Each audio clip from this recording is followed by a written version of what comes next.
Hi viewers, இனி நம்ம சேனலில் செம்ம இன்ட்ரெஸ்டிங்கான விஷயங்களை பார்க்க போகிறோம். ஸோ வீடியோ ஸ்கிப் பண்ணாமல் பாருங்கள், மறக்காமல் நம்ம சேனலுக்கு சப்ஸ்கிரைப் பண்ணுங்கள். இந்த உலகத்தில் எல்லா ஒரு பறவையும் ஃப்ரண்ட் சைடு தான் பறக்கும். நீங்கள் எப்படி பறக்க வச்சாலும் சரி, அந்த பறவை ஃப்ரண்ட் சைடில் மட்டும் தான் பறக்கும். இந்த உலகத்தில் பேக் சைடில் பறக்கக்கூடிய பறவை எதுவும் தெரியுமா? இதுதாங்க ஹம்மிங் பேர்ட். இந்த ஹம்மிங் பேர்டு தான் இந்த உலகத்தில் ஒரே சைடாகவும் மேலேயும் கீழேயும் பேக் சைட்லேயும் பறக்குமா. கேட்கும்போதே வேற லெவலில் இருக்குல்ல.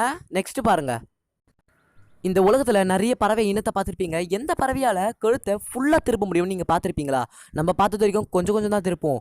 ஆனால் அந்த அவுளால் 270 டிகிரி வரைக்கும் கழுத்தை ஈஸியாக திருப்ப முடியுமா? நம்பலனா இந்த வீடியோவை நீங்களே பாருங்கள். பா, செம்மையாக இருக்குல்ல. ஓகே வியூவர்ஸ், இந்த வீடியோ உங்களுக்கு பிடிச்சிருந்தா லைக் ஷேர் பண்ணுங்கள், மறக்காம நம்ம சேனலுக்கு சப்ஸ்கிரைப் பண்ணிடுங்க. தேங்க்யூ ஃபார் வாட்சிங்.